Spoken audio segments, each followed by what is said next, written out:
esperado todo el día, donde nos acompañamos de amigos y oración.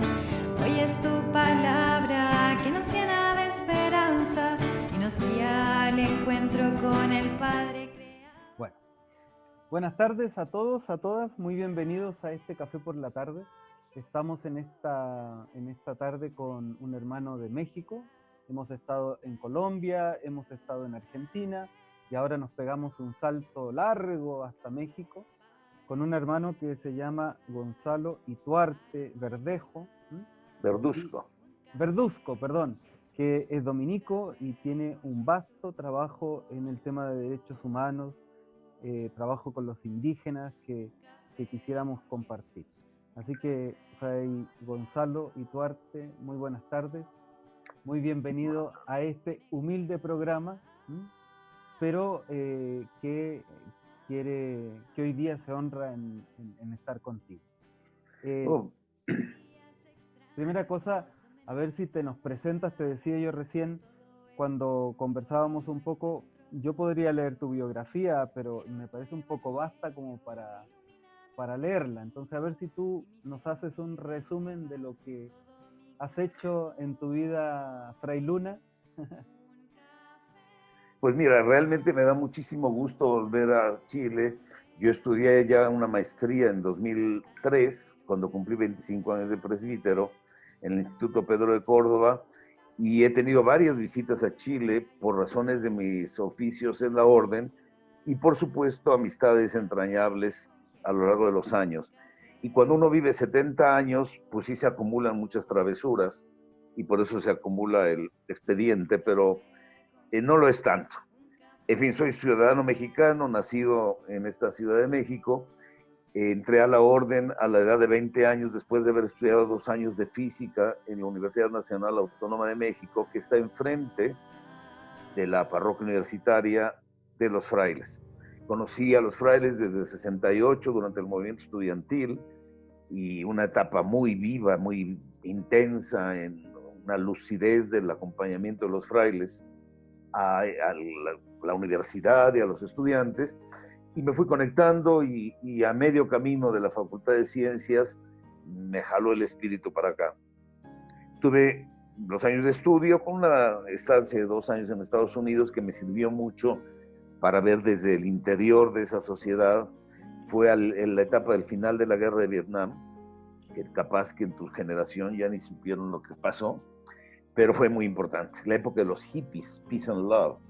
Y mi proyecto era, por haber sido exalumno de la UNAM, era la vida académica y el diálogo con el ateísmo y con la ciencia.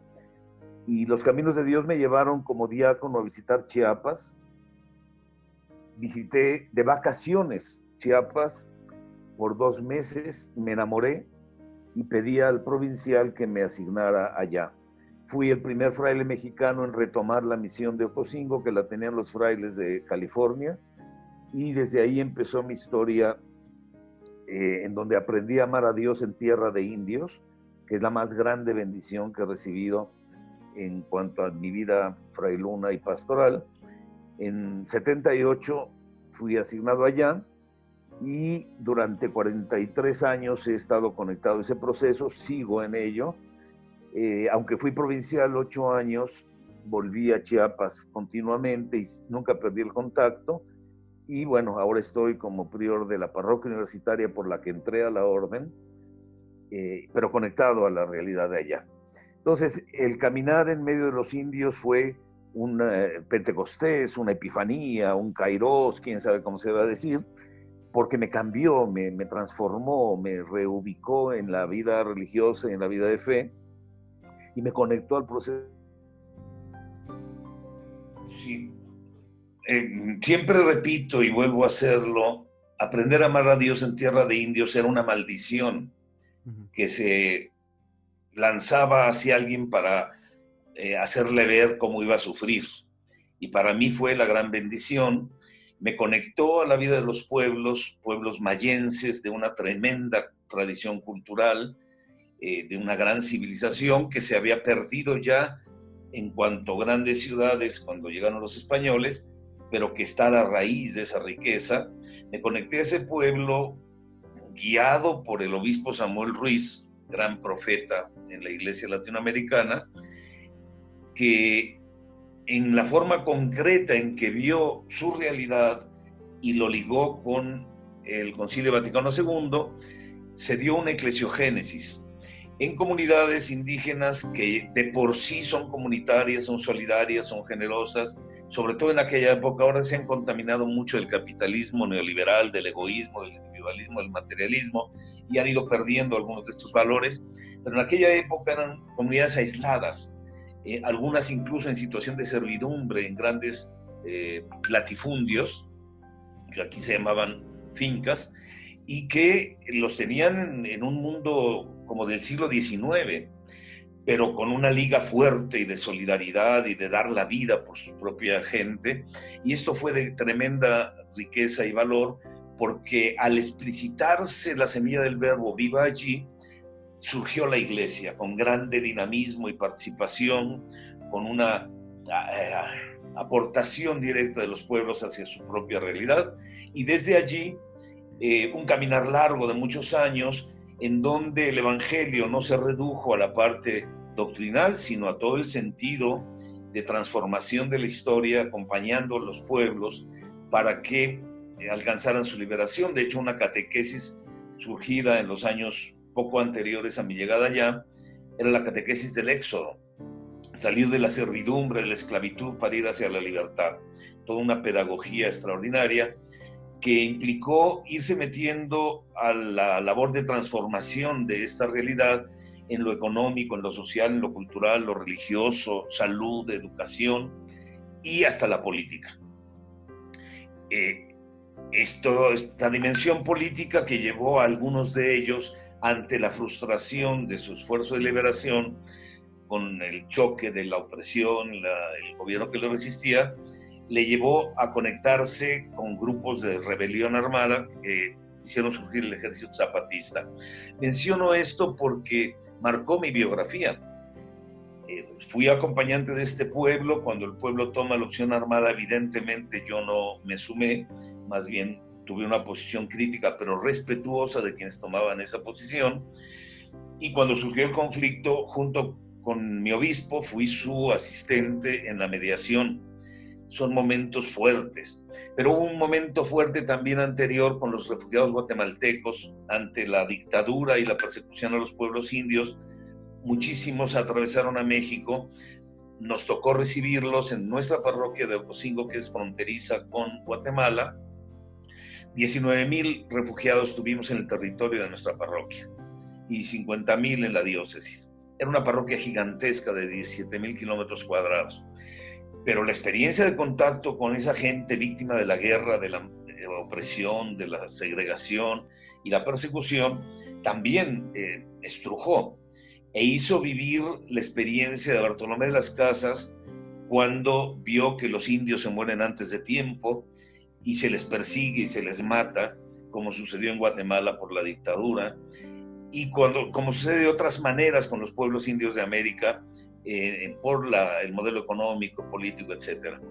Pero en fin, eso nos llevó también a una mayor claridad de la realidad y a la necesidad de generar un centro de derechos humanos, en donde el obispo Samuel me lanzó a fundarlo en 1989, Centro de Derechos Humanos, que bueno, fue una institución luminosa en su momento, muy pequeña, y hoy sigue siendo un referente de los derechos humanos en el país. Entonces mi vida sacerdotal, mi vida de fraile, de predicador, ha estado ligada a ese proceso íntimamente y sigue en ello. Hay muchas tareas y funciones que me ha tocado desarrollar. Tengo el gusto de ser ahora promotor de justicia y paz de la provincia de Santiago de México, y ahora párroco universitario. En fin, una vida muy diversa, también en el mundo de los derechos de los niños indígenas en San Cristóbal de las Casas. En fin, el problema es que soy predicador y luego hablo y hablo y hablo. Con eso es suficiente. No te preocupes. Oye, una última pregunta sobre tu biografía. ¿Qué significó para ti trabajar con don Samuel Ruiz? Bueno, es una experiencia extraordinaria. Encontrar a un hombre, fui yo de vacaciones, como digo, siendo diácono, y me tocó acompañarlo en la selva a la institución de ministros de los sacramentos, el equivalente al diaconado, para el bautismo, matrimonio, etcétera, pero no era ordenación de diáconos, sino ministros. Y en medio de ese contexto, estar cerca de ese hombre con una lucidez y una claridad, una convicción profunda, una certeza de estar viviendo la fidelidad a la Iglesia, la fidelidad al Concilio Vaticano II, especialmente el Lumen Gentium, le impactaba mucho y lo vivía con una sencillez y una naturalidad y una convivencia con la gente, una sencillez de párroco de pueblo, digamos, de los de antes, que vivían como la gente. Y don Samuel vivía y convivía y comía y dormía igual que la gente en esas zonas.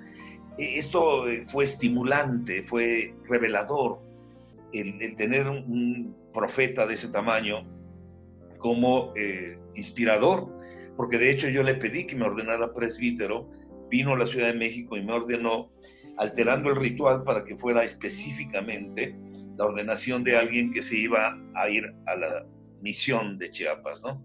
Entonces fue una experiencia eclesial tremendamente fuerte, porque en mi juventud me tocó el concilio, casi en mi adolescencia, y ver que el concilio se concretaba realmente, no solo en la reforma litúrgica y en que hubiera otro tipo de ornamentos y arreglos de los templos, sino realmente en la vida, en la historia, en la realidad, en la apertura al mundo, en el impulso de la construcción del reino, en el pueblo de Dios, etc. Una iglesia diferente, una jerarquía ligada al caminar del pueblo y muy ligada a la vida comunitaria. En los indígenas era natural la vida comunitaria y se enriqueció al explicitarse la luz de Cristo.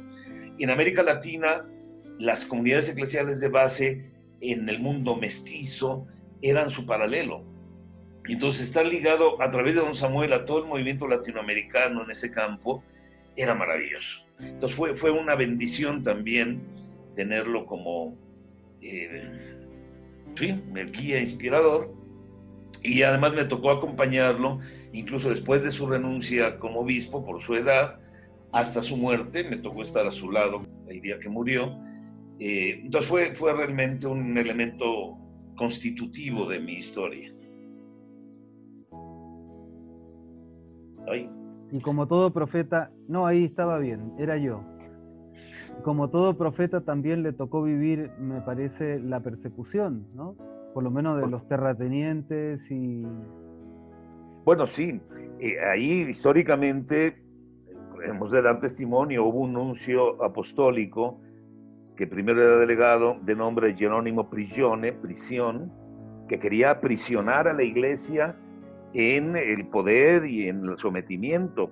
Un hombre ligado al poder político económico de México, que persiguió al obispo Samuel y a otros obispos de línea latinoamericana, de línea conciliar, y asociado a varios obispos mexicanos también, pero muy dependiente de la capacidad y la influencia de los terratenientes, de la gente del poder político y económico de Chiapas. Calumnias, mentiras, difamación. Y don Samuel, tengo que dar testimonio, nunca dijo una sola palabra altisonante a esas personas. Siempre tuvo una actitud cristiana, de respeto, incluso con Prigione, que le pidió que renunciara. El respeto de don Samuel lo mantuvo, un hombre cristiano por todos lados, y que vive esa experiencia de persecución, pero no se victimizó. Él estaba convencido de estar haciendo su ministerio, ser fiel a su vocación y al servicio que Dios le había pedido, y sabía que Dios tenía en sus manos el proceso. Y lo decía así con toda tranquilidad: bueno, hacemos lo que nos toca, esto no es nuestro, y sigamos el camino. Extraordinaria personalidad. Aquí nos pasó exactamente lo mismo. nos tocó un maravilloso cardenal Silva Enríquez, Sí. comprometidísimo con los derechos humanos en tiempos de la dictadura de Pinochet, y cumplió los 75 años. Todo el mundo esperaba que le dieran ese tiempo de gracia, y sin embargo el nuncio, que era Sodano en ese momento, bendito Dios, ¿no? Al día siguiente le aceptó la renuncia, y bueno, fue una tristeza para él y sobre todo para el pueblo y para el mundo de los derechos humanos y para todo. Pero bueno, en fin. Vamos a la, si te parece, ¿Cómo no? no, yo podría seguir todo el día, ¿no? Si quiere le seguimos dando, pero a mí me parece que vamos a lo central, para lo cual nos hemos convocado hoy día. Y es que, primero, lo que te pedimos en este momento es hacer un análisis relativamente breve. Somos predicadores, entonces eso de lo breve nos dificulta, ¿no? Pero breve de lo que estás viviendo en este momento como parte de una sociedad, de tu sociedad concretamente, con un gobierno relativamente nuevo, ¿no? Que apenas cumplió un año, y que un año ya y algunos meses, y cómo está enfrentando este momento crítico para la humanidad que es esta pandemia. Esa sería como la pregunta. Efectivamente, México fue asaltado por esta pandemia en un momento difícil de transformación, porque después de muchos años de una preeminencia y dominio del modelo neoliberal, se presenta un candidato que busca más bien el nacionalismo, busca dar lugar a una diferencia del modo de distribución de la riqueza del país, poniendo en primer lugar a los pobres, y esto era una amenaza para un sector muy importante, pero el hartazgo de ese sistema opresor, excluyente, empobrecedor, acumulador de riqueza en pocas manos, generó una rebelión política muy importante que llevó al presidente Andrés Manuel López Obrador al poder con una votación altísima, quedando los otros realmente relegados, casi desapareciendo sus partidos políticos, porque el nuevo partido que él generó realmente convocó con grande potencia. Hubo la convicción de que era un momento de transformación realmente del sistema, que no era simplemente una adaptación, sino realmente una búsqueda de transformación del sistema y de régimen, un nuevo régimen, pero esto no es una cosa que suceda fácilmente. Cuando empieza a impulsarlo desde esa perspectiva, la resistencia fue gigantesca, la rebelión, digamos, de las fuerzas económicas y políticas perdedoras se articuló y han estado golpeando sistemáticamente, y también, por desgracia, desde la perspectiva nuestra, el gobierno, en particular el presidente, como que no se salió de su campaña, siguió en confrontación explícita con esos sectores conservadores, los llama, y lo son, esa derecha muchas veces recalcitrante y que defiende intereses de élites y de instituciones muy cerradas, pero esto provoca que crezca la tensión y la fractura en el país, un entusiasmo grande de grandes sectores porque se empiezan a transferir fondos de una manera tal vez no la más feliz, pero real, de transferir recursos económicos a los pobres, a las zonas marginales, a los indígenas, etcétera, en un mundo campesino, y esto fortalece su posición, pero no dio el salto desde mi punto de vista de entenderme, bueno, ahora soy presidente de todos los mexicanos y a ver cómo le hago para conjuntar fuerzas, y sigue muy frecuentemente confrontando a los opositores. Por desgracia, los opositores han crecido porque ha habido decisiones y posturas muy centralistas y muy autoritarias, sin escucha de las propuestas, sin diálogo, como con una certeza de que él sabe por dónde va y nadie lo para. Y esto genera distanciamiento y muy tristemente de una buena parte de la sociedad civil organizada, de las ONGs que hemos trabajado por años en las causas que hicieron posible que él ganara en parte y que nos descalifica porque no representamos a nadie. Yo no me considero representante de nadie cuando lucho por los derechos humanos, pero sí me considero estar legítimamente defendiendo el derecho de mis hermanos y hermanas. Pero ha habido ahí una fractura, ha perdido el respaldo, la simpatía de sectores importantes del mundo intelectual, académico y de la sociedad civil organizada por este tipo de postura tan blanco y negro. Y además tiene la afición a dar todos los días una conferencia de prensa, la mañanera la llaman. A las 7 de la mañana creo que es, yo nunca la oigo porque estoy rezando. Pero resulta que tenemos una versión cada día de nuevos hechos y nuevas frases y nuevas expresiones y reacciones muy inmediatas ante cosas que después tiene que corregir. No deja que sus asesores sean los que metan la pata y luego él salir adelante, sino él está al frente en todo. Esto creo que no es sano, esto no está resultando tan democrático como quiere ser y tiene al país polarizado. Y en este contexto, en donde los grandes ricos se sienten amenazados, el capital internacional pone el grito en el cielo, quieren certezas para sus inversiones y demás, en este contexto nos cae un golpe del tamaño de el freno a la economía y a la vida que ha sido para México el coronavirus, la pandemia, que pone en mayor tensión y hace más difícil el impulso del nuevo régimen que está tratando de instaurar, que en mucho se refleja al que se generó a partir de la Revolución Mexicana en el siglo XX. Hubo una etapa de transformaciones sociales muy importantes en México después de la Revolución de los principios del siglo XX, y después se fue deformando hasta que acabó con un partido de Estado y una situación muy deplorable que duró muchos años. Él toma elementos de esa etapa y busca revivirla. No se capta los cambios, por ejemplo, en términos de la ecología, de las energías limpias. Todo esto no está dentro de su marco, sigue impulsando el petróleo, en fin.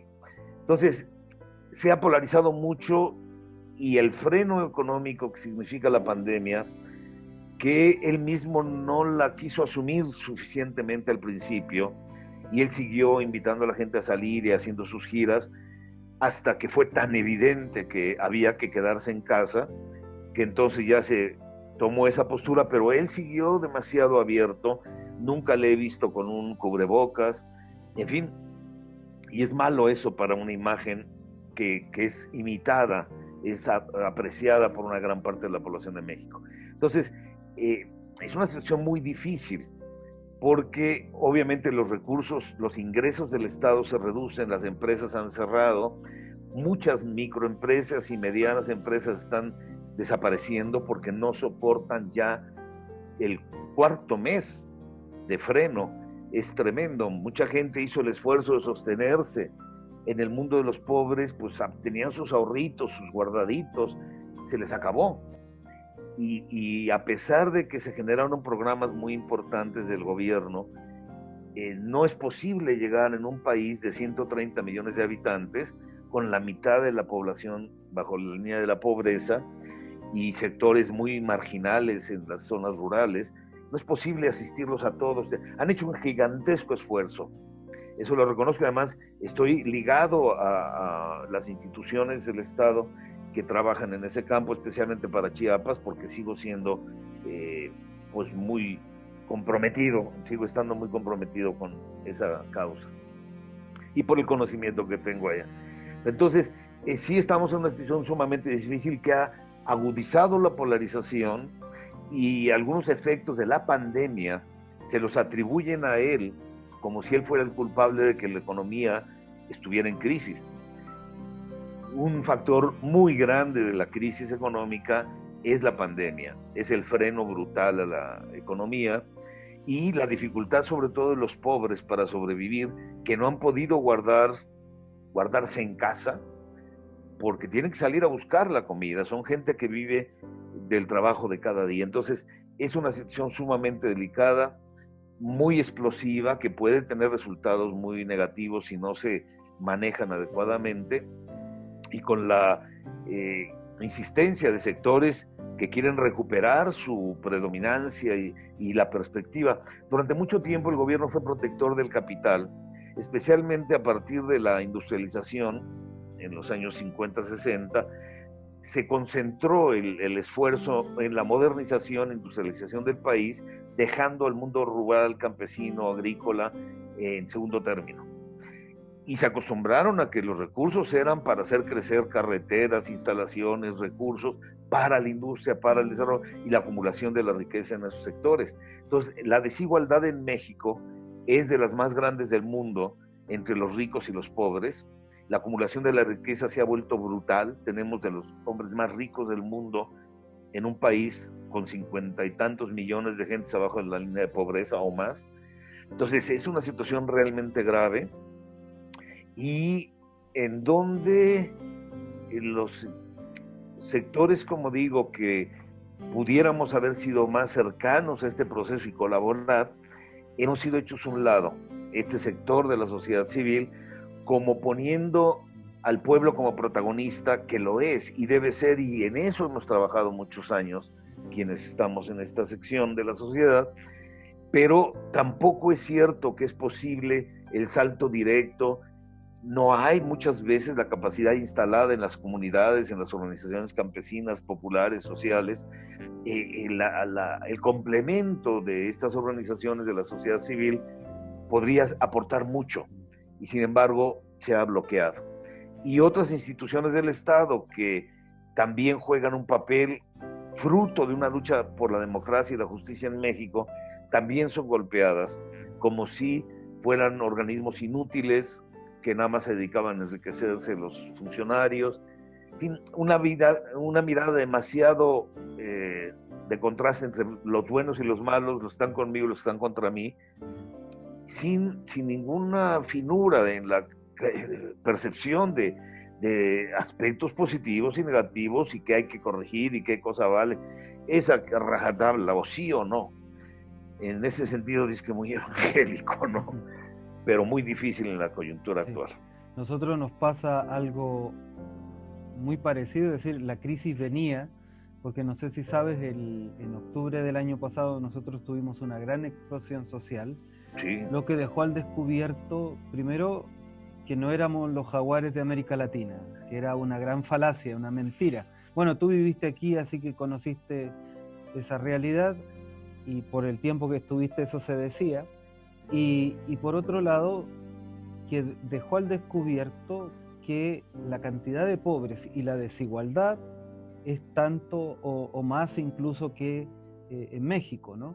A tal punto que uno de los súper ricos nuestros es el presidente de la República, ¿no? Partiendo por ahí, digamos.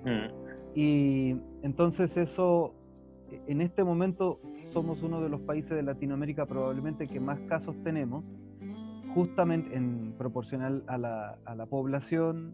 Somos apenas 17 millones aproximadamente, y nos encontramos ante la misma situación, ¿no? Es decir, que la crisis era anterior y la pandemia parece que vino a darle el requiem, ¿no?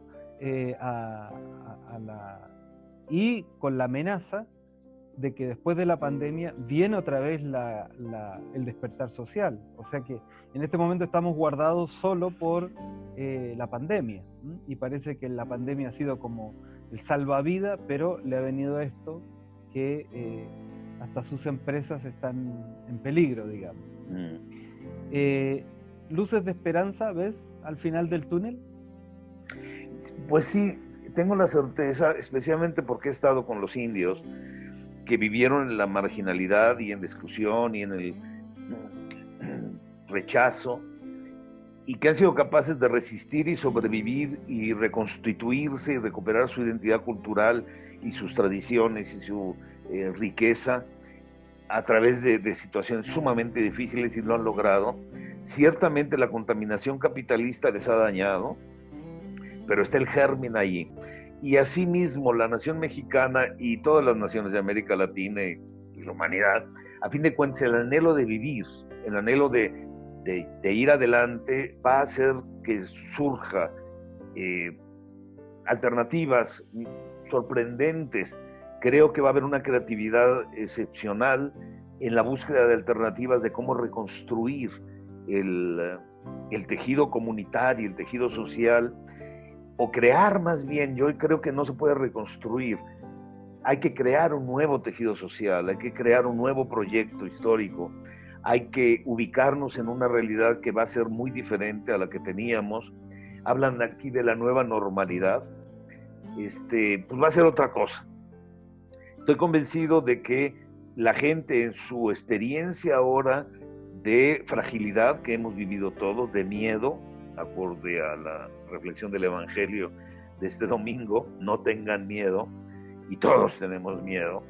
Esto ha hecho que nos unifiquemos en muchas dimensiones, que tenemos mucho más conciencia de la humanidad al ver la globalidad del planeta aterrado, digamos, o amenazado por esta enfermedad y por sus deformaciones en el imaginario colectivo, porque parte del drama es que mucha gente cree que si se enferma se va a morir, y entonces huyen de esa realidad y por eso se mueren, porque no acuden en el momento, dicen no, seguramente es un catarro, eso, y se descuidan. Hay toda una campaña perversa de gente que malinforma, diciendo que esto es un invento del gobierno y cosas así, y la gente se lo cree, sorprendente. Pero también hay mucha gente que ha generado lazos de solidaridad. Hemos visto el testimonio heroico de gentes, tanto el mundo de la medicina, ¿no? Todos médicos, enfermeras, servidores de los hospitales, ambulancias, etcétera, heroicos, admirables. Muchos han enfermado, muchos han muerto, pero ha surgido eso más profundamente humano, de tener presentes a los demás. Estamos, por ejemplo, en nuestro caso, emitiendo la misa por internet todos los días, pero especialmente el domingo, con una gran audiencia a través de Facebook. Y es muy interesante la cantidad de intenciones que han pedido que tengamos en la misa. Se han hecho muy presentes y hacen presentes a toda su gente querida y a sus enfermos y a sus muertos y a los de los prójimos y a los lejanos. Es muy interesante, y esa parte de la misa que me toca presidir los domingos se ha vuelto para mí muy significativa. Es el momento de la comunión, es el momento de la comunión de los santos en el sentido de la visión tradicional, toda la comunidad unida en oración por la causa de todos. Yo creo que ahí hay un germen de tremenda potencia. Ojalá sepamos aprender suficiente, ojalá aprendamos despojarnos de la inercia que teníamos, de la visión que tenía la sociedad, y seamos capaces de generar una sociedad más solidaria, más comunitaria, menos consumista, porque evidentemente hemos aprendido a vivir sin mucho de lo que creíamos indispensable, mucho más unos sectores altos que otros, pero ha sido una liberación en cierto modo de esos atavismos y de esas cargas y de esos modelos de consumo y competencia que se hicieron imposibles. Siempre hay algunos loquitos que siguen haciendo gala de que están en otro nivel, pero la experiencia ha sido más unificante, más pues sí, de crear una conciencia de que somos una humanidad y vamos juntos, unos en los gabinetes de lujo y otros en el fondo del barco. En este contexto se han creado proyectos sociales comunitarios. Por ejemplo, aquí existen unas instituciones populares, o sea, que no es que tenga una orgánica, que se llaman las ollas comunes, ¿no? Que eran tradicionales en tiempos de la dictadura. ¿Hay proyectos de ese tipo en México? Yo tengo noticias de solidaridad en esos sentidos. Sí hay lugares en donde han hecho cocinas populares, comedores, en donde llega la gente para comer. No tengo noticia de algo que pudiera entenderse como más extendido, homogéneo, pero localmente hay muchos esfuerzos de solidaridad incluso de solidaridad de jóvenes con los mayores, que se ponen al servicio de los ancianos que están en casas encerrados, etcétera, como generación espontánea. También existimos organismos como Cáritas. Me tocó, siendo miembro de la diócesis, impulsar el surgimiento de Cáritas en la diócesis y desde allí generar los apoyos y orientar los recursos cuando van llegando, o plantear al gobierno las necesidades para que hacia allá se lancen los recursos. En fin, hay una diversidad. No podría yo afirmar, yo recuerdo con mucha emoción esas ollas, pues fueron famosas en Chile, y la resistencia, en fin, qué cosas maravillosas que ha generado el pueblo chileno. Que por cierto estoy oyendo un libro de La Casa de los Espíritus de Isabel Allende, que me liga otra vez con todo el proceso muy bello. Entonces, surgen iniciativas, surge disponibilidad. Por desgracia, el que no hayamos logrado una mejor armonía con las instituciones públicas hace que no tenga tanta eficacia, porque estamos resultando complementarios pero independientes. Estoy trabajando con algunos funcionarios del Estado mexicano buscando que la sociedad civil acote su militancia política, porque si se parte de que quiero juntarme contigo para atender la pandemia, pero tienes que quitar tus proyectos, macroproyectos, y pues claro, el gobierno dice vete a volar. Necesitamos también sensatez de nuestra parte para aliar nuestras fuerzas con las instituciones del Estado. Es un Estado muy potente en México, con una gran capacidad, pero bueno, debilitado en esta coyuntura y confrontado innecesariamente con sectores de la sociedad que podrían ser un gran apoyo. Pasando ya a la segunda pregunta, segundo tema que nos interesa preguntarte, y desde en México me imagino, ¿no?, que igual que en Chile se vive una iglesia como en varios niveles, ¿no?, distintos niveles de iglesia. ¿Cómo tú ves la iglesia de cara a futuro, ¿no? Porque, es decir, yo tengo la impresión, ¿no?, que concretamente en Chile, bueno, ya llevamos un proceso de eso, de un nuevo episcopado, porque por la situación que pasó, del tema de la pedofilia, y en fin, fuimos descabezados absolutamente, y eso ha significado de alguna manera nuevos rostros en el episcopado. Pero más allá de los nuevos rostros del episcopado, ¿cómo tú ves el futuro eclesial de México post pandemia? Tanto a este nivel de popular en el que tú has trabajado, de una iglesia más comprometida con los pobres, como a un nivel más genérico, digamos. Bueno, la iglesia es lenta, a pesar de la lucidez que logra muchas veces en algunos elementos. El episcopado mexicano normalmente es conservador, es prudente, es cuidadoso. Desde la época de la Guerra Cristera, quedamos, en el siglo pasado, quedamos marcados con un temor de confrontar al gobierno o a las instituciones, de ser demasiado activos en lo público, y además eclesialmente como más bien una tendencia moderada, conservadora, con algunas luces de gente más ligada a los procesos sociales y demás. No he visto, tampoco he estado en búsqueda de cómo están reaccionando, más allá de esfuerzos humanitarios y de cuidado, pero en términos de reentender la iglesia y de conectar más con un proceso más horizontal, no lo he visto. Aspiro a que suceda.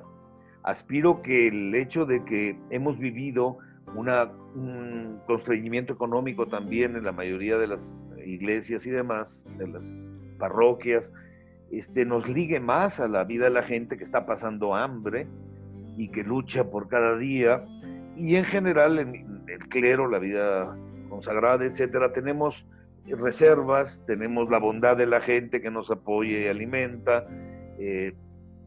Hay mucha gente que no viene a la misa, pero que manda su donativo semanal y nos sostiene.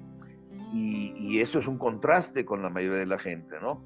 Entonces, la mayoría de los pobres. Entonces yo espero que esto sí nos sensibilice, nos lleve a un replanteamiento.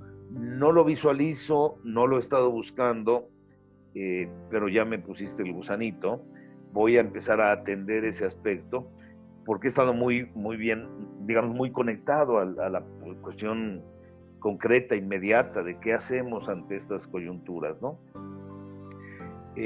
Pero creo que sí, hay una gran oportunidad para la Iglesia, para repensarse, para repensar incluso su teología. Necesitamos una renovación de la perspectiva teológica, del significado de la fe y del compromiso de la vida cristiana, la construcción del reino, y menos esa visión del ex opere operato que se realiza independientemente de los sujetos. Es una cita latina que no tenía que usar, pero bueno, creer que Dios lo va a hacer todo y Dios que nos libre de la pandemia. No, Dios inspíranos a trabajar y a ser solidarios para que la pandemia no nos destruya y para que seamos capaces de reconstruirnos. Dios no se va a meter a intervenir en la naturaleza y hacer milagros cada día. Y esto, lograr que no se convierta en causa de alejamiento, porque la gente que tiene una visión, pues sí, milagrosa, de intervencionismo de Dios en la historia, cuando vea que pues, sigue la pandemia y por mucho que le recemos sigue avanzando, que aprendamos a entender a Dios como el que con nosotros está, nos acompaña, nos sostiene, nos inspira, nos reta, pero que pone en nuestras manos nuestra historia y nuestra vida, ¿no? De hecho, tengo aquí, por una casualidad, una ilustración, a ver si sale bien. Sí, sí, perfecto. Es una ilustración, evidentemente, del padre pródigo ante el hijo malcriado, pero es el padre abrazando y llorando con su hijo. Así entiendo a Dios, no impidiendo que el hijo se fuera e hiciera todos los estropicios que hizo, sino acompañándolo, sosteniéndolo, recibiéndolo, padeciendo con. Necesitamos renovar nuestra visión, ¿no? Nuestra teología, y eso también haría una iglesia más sinodal. Es muy interesante cómo el tema de la sinodalidad va filtrándose hacia la comunidad, y ya no es el sínodo de los obispos, sino la sinodalidad de la comunidad de la iglesia, ¿no? Bueno, justamente, sí, perdón que te interrumpa, justamente hemos estado hablando eso la semana que pasó, sobre el tema del Padre Misericordioso, justamente sobre el Padre Misericordioso y sobre el tema de la sinodalidad, a propósito del sínodo de la Amazonía. Y entonces estuvimos hablando de los desafíos que eso significaba tanto para la Amazonía como para el medio ambiente, porque claro, esta situación en la que nos encontramos también ha dejado al descubierto el tremendo descalabro que tenemos con la creación y nuestra responsabilidad al respecto, y también como una posibilidad de mirar al futuro, pero con una nueva relación también con la tierra, porque en parte lo que vivimos nos está pasando por eso, ¿no? Es decir, hemos provocado tal desequilibrio que en fin, que nos sucede lo que nos sucede por lo mismo. Gonzalo, vamos a terminar ya con esta preguntita. Comentábamos recién, antes de comenzar esta transmisión, sobre Bartolomé de las Casas y su proceso de beatificación. A ver si nos cuentas algo de ello, ya como para ir terminando. Bueno, sí tuve la gozosa noticia de que en Roma se decide, con el nuevo maestro de la orden, impulsar la beatificación de Bartolomé de las Casas. Hay una comisión que lleva años trabajando, y pidieron a México, por lógica, que hubiera alguien de la provincia formando parte de esta comisión de 3 frailes o 4 que tienen la responsabilidad de impulsar esto. Inmediatamente antes de que empezara la pandemia, se solicitó esto a la provincia y el provincial pensó que dada mi experiencia y dada mi identificación con la causa de Bartolomé de las Casas, pues sería yo adecuado para esta misión. Entonces tengo el gusto, el honor y la alegría de ser convocado a esta tarea. Estoy absolutamente convencido de la beatitud de este gran Bartolomé de las Casas, que además me gustó mucho que nuestros vecinos del Brasil escogieron ese nombre para su provincia. Entonces, efectivamente tendré la oportunidad de trabajar en ese campo y encontrar con tu colaboración y de otras personas que la parte académica de conocimiento y todo tienen mucho más que yo. Ciertamente creo yo haber vivido una experiencia muy semejante a la de él, al ser tocado, viendo que efectivamente los indios se mueren antes de tiempo, y esto me reconfiguró, me hizo pasar por una crisis hasta de fe, y reconstruir desde los pueblos indios la fe y el ministerio y la vida dominicana, etc. Entonces me siento muy contento de ser parte de esta tarea. Todavía no se ha concretado en qué va a consistir, pero pues pasando la pandemia seguramente se irá reviviendo toda esta tarea, y me parece que es muy oportuno en una etapa como esta resaltar la figura de Bartolomé de las Casas, porque él también dio testimonio de las pandemias de aquella época, de las grandes epidemias, de la injusticia, de la violencia y la explotación, pero también de las enfermedades que diezmaron a la población indígena en América, porque venían con enfermedades de Europa, ¿no? Entonces, es un momento en que Bartolomé puede inspirarnos a identificarnos con toda la comunidad humana víctima de estas pandemias, y desde allí mirar de nuevo hacia Dios, entenderlo de otra manera y entendernos de otra manera, y hacernos más activos y más libres del miedo, el miedo a amar, el miedo a entregarnos, el miedo a abrir nuevos caminos, el miedo a dejar formas y criterios y visiones que ya no responden a nuestro tiempo, ¿no? Y ante el reto de la universidad que tengo a mi lado, la Universidad Nacional Autónoma de México tiene como 400,000 alumnos. Es una cosa monstruosa. Tiene varias sedes, pero la gran sede central es aquí, el gran campus, y es el mundo de la juventud y de la ciencia y de la técnica, abierta a la transformación, secularizada, a la que el Evangelio, como se les presentó, ya no les dice nada. Cómo hacer significativo el Evangelio para estas nuevas generaciones, cómo enriquecernos con la ciencia, como hizo Bartolomé de las Casas, con el conocimiento de su tiempo, con los filósofos teólogos de su tiempo, para entender la realidad y lanzar lo nuevo, ¿no? Y siendo una Estamos viendo los frutos. Además. ¿Mandé? Y siendo una autodidacta, además. Además. Entonces, es absolutamente maravilloso, ¿no? Entonces, qué bueno que Bartolomé de las Casas sea una inspiración para esta etapa. La verdad no lo había pensado en términos de la pandemia, pero gracias a tu pregunta se me ocurre, y tal vez sea mi primera aportación a la comisión de la beatificación, porque en los momentos oportunos el hacer visible a personajes como él puede animarnos a empujar sí, en este camino. Al respecto hay mucha discusión, ha habido mucha discusión histórica, porque como buen andaluz se le acusa de exagerado, ¿no?, frente a la cifra y cómo se diezmó a la población, no solo por la explotación, sino sobre todo por las enfermedades. Pero en fin, Gonzalo, estaríamos todo el día charlando porque esto está re interesante, pero tenemos que terminar, ¿no? En primer lugar, te damos las gracias por tu compartir fraterno y testimonial, porque, bueno, por eso quisimos contactarte justamente, ¿no?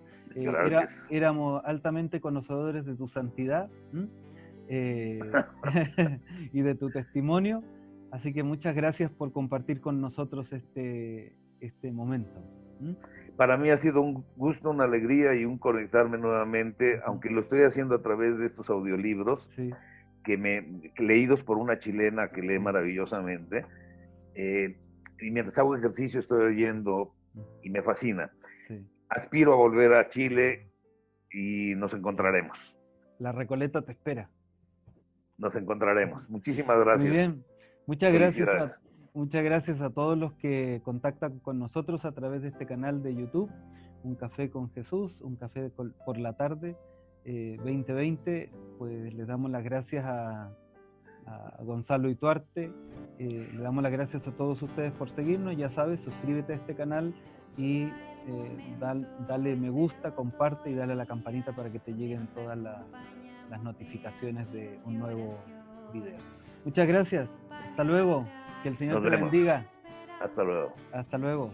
Al encuentro con el Padre Creador, un café con Jesús, un café donde la fraternidad está en este lugar.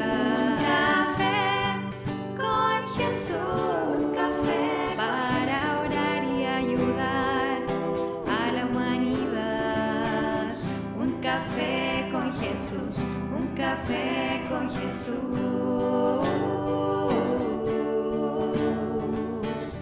Un café con Jesús, un café con Jesús.